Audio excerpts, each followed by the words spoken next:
Meski diucapkan dengan lirih, kegembiraannya yang meluap di lubuk hati Mira Siddhartha, 73 tahun alias Eong Chunmoy, tampak nyata. Ini berkaitan dengan terbitnya Kepres nomor 6 tahun 2000 yang mencabut Inpres nomor 14 tahun 1967 tentang agama, kepercayaan, dan adat istiadat Cina. Keputusan Presiden Gus Dur itu bisa menjadi awal baik untuk menggali kekayaan sejarah, kebudayaan, dan kesastraan Melayu Tionghoa. Ungkap pemerhati kebudayaan dan kesastraan peranakan Tionghoa yang akrab dipanggil Moy ini sambil tertawa lebar. Tentulah kegembiraan Moy itu mencapai klimaksnya ketika buku Kesastraan Melayu Tionghoa dan Kebangsaan Indonesia Jilid 1 diluncurkan pertengahan Februari lalu di Bentara Budaya Jakarta atau BBC.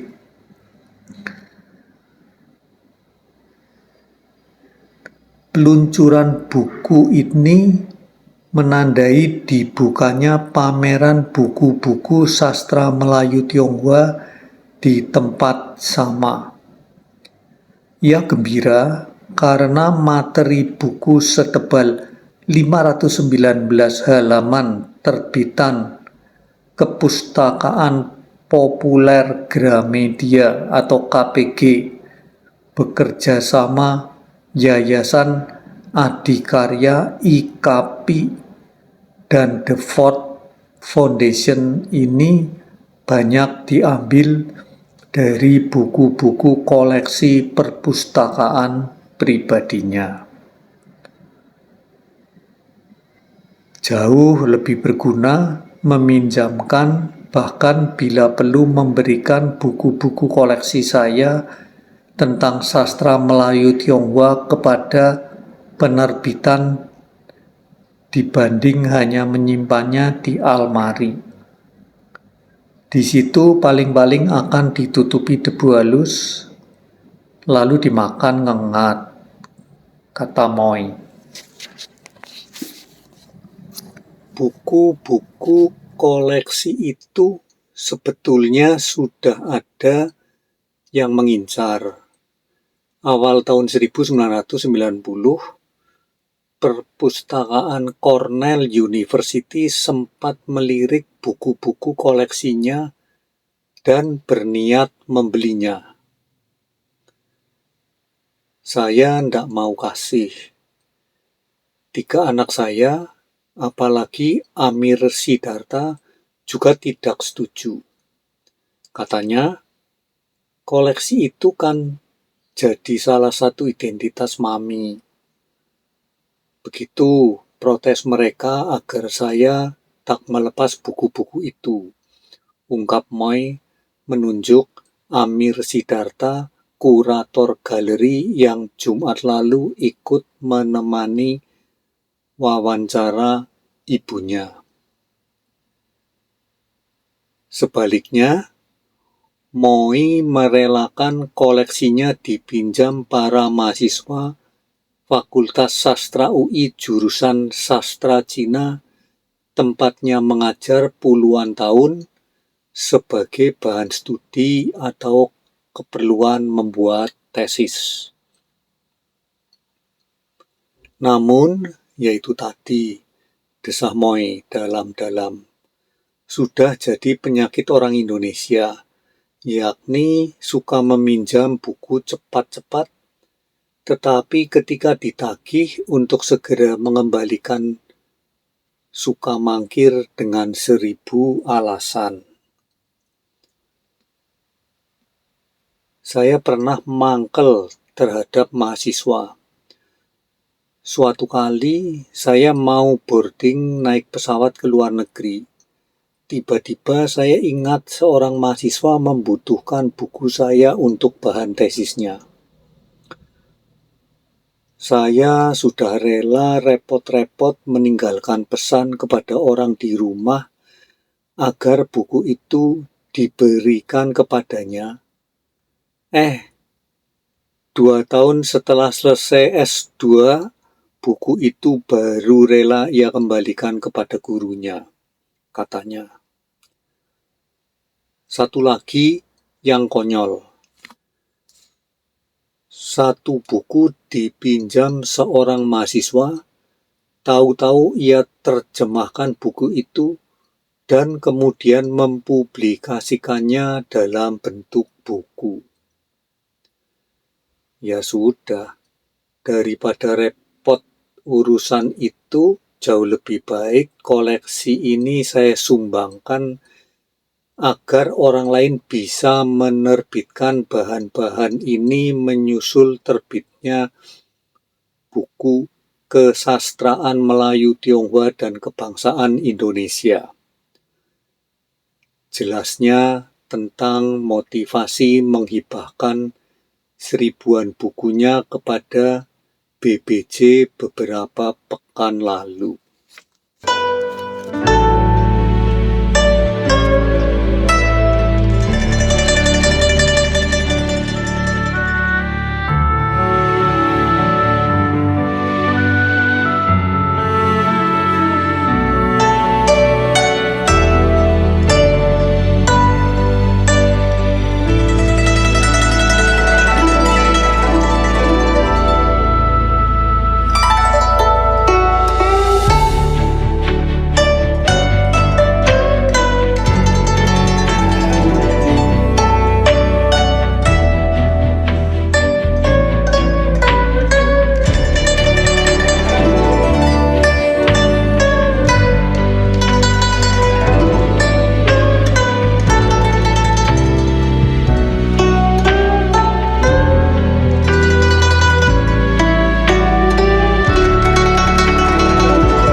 Jumlah itu baru sebagian saja.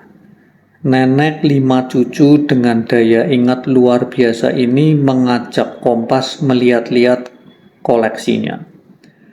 Di lantai dasar rumahnya yang asri, persis di atas turap bibir Kali Krukut di Jalan Prapancaraya, Jakarta Selatan, setumpuk buku kuno tersimpan rapi di 3 almari besar. Almari ini untuk buku-buku sastra Melayu Tionghoa, satunya untuk buku-buku tentang Cina, lainnya khusus untuk buku-buku soal perempuan. Sementara almari-almari di lantai atas khusus untuk psikologi, fiksi, dan lain-lainnya, kata istri Profesor Dr. Priguna Sidarta, dokter ahli saraf yang selama wawancara berlangsung ikut menemani dari atas kursi roda. Yang saya lakukan ini mengikuti jejak bapak atau suaminya, yang juga telah menghibahkan ribuan buku tentang studi kedokteran kepada Universitas Atma Jaya. Saya kenal dia dalam sebuah pesta dansa. Dia tengah belajar spesialis syaraf di Leiden, sementara saya di Amsterdam. Kami menikah pada 31 Januari 1953 di Oostkerk dan mendapat 3 anak. Sylvia masih lajang dan kini di Australia, Yuli di Amerika Serikat, dan si bungsu Amir, jelas Moy.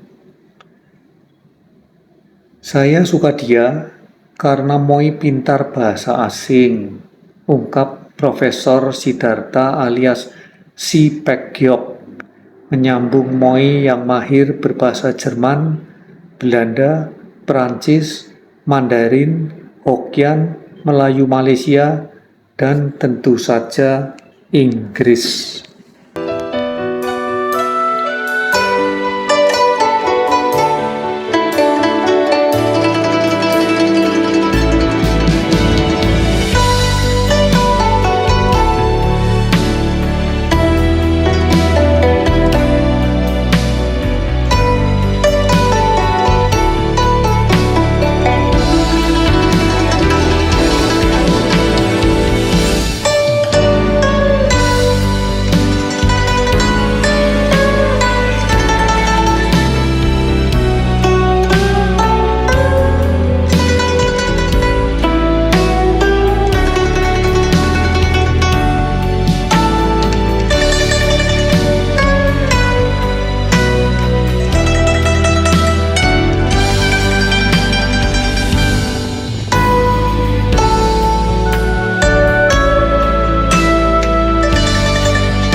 Kisah Moy yang mencintai kesastraan Melayu Tionghoa berjalan seiring dengan sejarah hidupnya.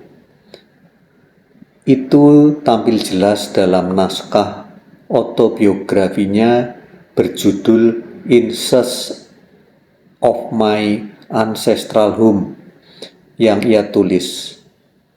Di situ ia mengisahkan betapa mendiang kakeknya sangat berharap agar Moy jangan sampai kehilangan identitasnya sebagai seorang peranakan Tionghoa.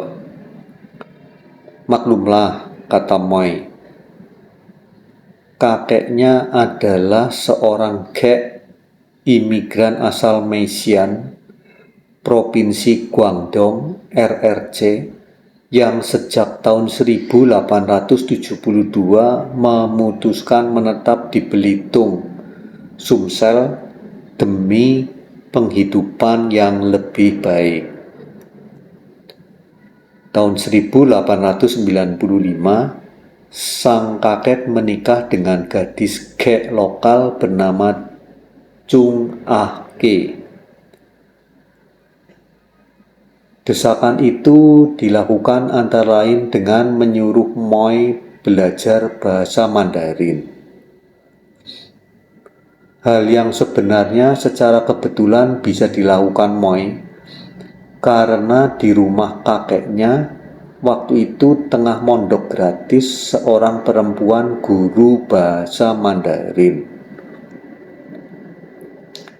Bersama sepupunya, Moy belajar bahasa Mandarin pada awal masa pendudukan Jepang.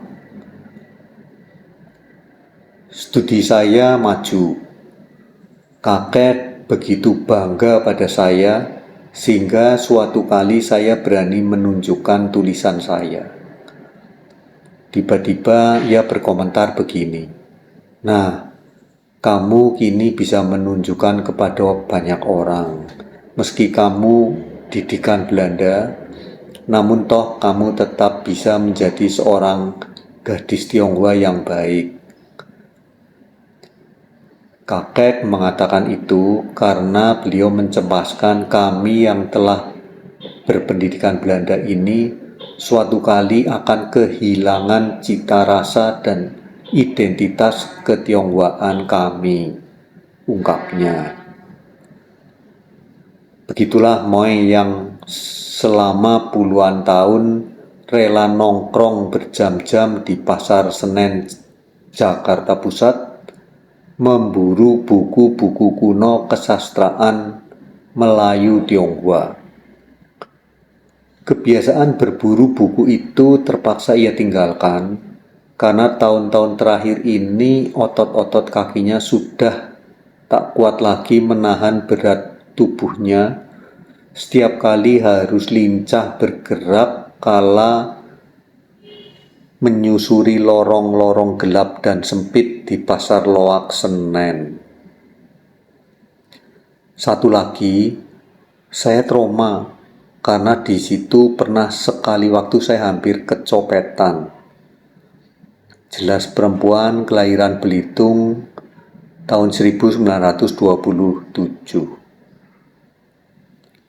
Selain di Pasar Senen, Moy juga berburu buku ke Muara Karang, Jakarta Utara. Kebetulan di situ ada pedagang langganan saya, namun tak jarang saya harus beradu cepat dengan Library of Congress AS yang juga berminat. Namun mereka juga sering membantu saya mendapatkan buku-buku itu, tambah Moy. Lulus sebagai psikolog dari Rijksuniversiteit Leiden, namun garis sejarah Moy menentukan lain, menjadi pemerhati kesastraan Melayu Tionghoa. Itu sebabnya ia juga tak lama bertahan membuka praktek psikologi. Saya capek memberi konsultasi berjam-jam, barangkali karena tak pernah nyuntik dan memberi obat. Para pasien lalu tak mau bayar, katanya geli. Namun sejumlah buku psikologi lahir dari tangan Moy. Taruhlah Menuju Kesejahteraan Jiwa bersama M.A.W. Brower tahun 1984, Rumah Sakit dalam Cahaya Ilmu Jiwa 1983, dan penilaian psikologis terhadap anak-anak dengan brain dysfunction tahun 1973. Selebihnya buku atau makalah kesastraan Melayu Tionghoa seperti The Making of the Indonesian Chinese Woman 1984, 100 tahun Kue Tek Hui 1987, Ko Ping Ho, Writer of Kung Fu Stories in Indonesia 1991, Jakarta Through the Eyes of Koput On 1995. Yang pasti, saya takkan berhenti menulis, katanya menyudahi pembicaraan diselingi makan 3 resoles dari Solo. Tulisan mengenai Mira Sidarta dimuat di harian Kompas Rabu 1 Maret tahun 2000 dengan judul Mira Sidarta, Dokumentasi Sastra Melayu Tionghoa.